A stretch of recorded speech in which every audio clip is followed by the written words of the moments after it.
Batur mah ngabedahkeun teh samemeh lebaran. Ari ieu mah telat ngabedahkeunana saenggeus 2 minggu lebaran. Nya guys, ieu teh ngahaja we ngabedahkeunna teh saenggeus lebaran. Geuningan ari samemeh lebaran mah sok garariung. Keur mah ketang ieu teh asana mah da moal. Jeung deui karunya we ka barudak hayang ngubek balong. Atuh nya guys, ku zaman ayeuna mah geuningan lauk teh ni asa teu aneh. Da zaman baheula mah geuningan lauk teh meuni asa istimewa pisan. Ku zaman ayeuna mah geuningan nempo lauk teh geus bariasa we. Baheula mah erek lebaran teh paloba-loba lauk geuningan. Lain atuh pas malam takbiran teh ngagaroreng paloba-loba. Ngagarorengna teh henteu cukup ku sajam 2 jam geuning sampai ka tengah peuting ngagarorengna teh. Canti sore kenehna teh geus persiapan ngalurus lauk. Pokona mah sibuk we geuningan ngaetaan lauk. Tapi nya guys, beda deui jeung zaman ayeuna mah sacara ruek we dibandingkeun jeung kolot baheula jeung barudak ayeuna mah. Matak ayeuna mah lebaran teh jarang aya anu ngabedahkeun. Paling oge aya hiji 2.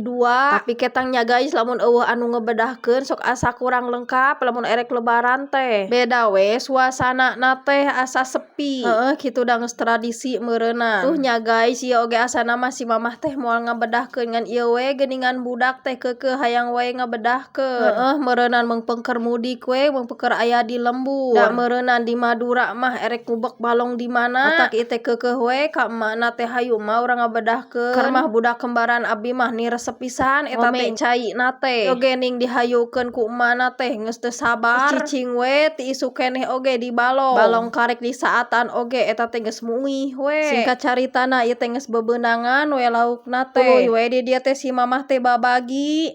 Nya guys, da kumaha atuh geuningan riab dulurna teh. Jadi we ieu teh dibere ngasaan saeutik ewang. Tuh ning ieu oge abi teh dititah deui nyokot keresek ku si mamah teh. Geus mah beres dieusian keresekna teh ku lauk. Tuluy we ieu teh ku abi teh dibagikeun mantuan si mama. Kitu dibagikeun we ka dulur-dulur ngasaan saeutik ewang. Ning ieu oge anu deukeut we hungkul, ari anu jauh mah teu kabere. Kitu ai dulur anu jauh mah da kagok mere saeutik mah era. Ieu oge teu ka video KB pas mikeunna teh. Geus beres mah mikeunan kanu deukeut. Tuluy we abi jeung kembaran abi teh dititah ku si mamah jug cenah ieu bikeun heula. Abi ai ka itu ka sawah. Tuh ning ieu oge jalanna teh ka dieu we ka sawah. Rek naek motor keur pas areueuh geuningan motorna teh. Jadi we ieu teh leumpang mapai-mapai sawah. Keur mah ketang ieu adik kembaran abi teh cenah hayang leumpang. Hayang apal jalan sawah geus lila.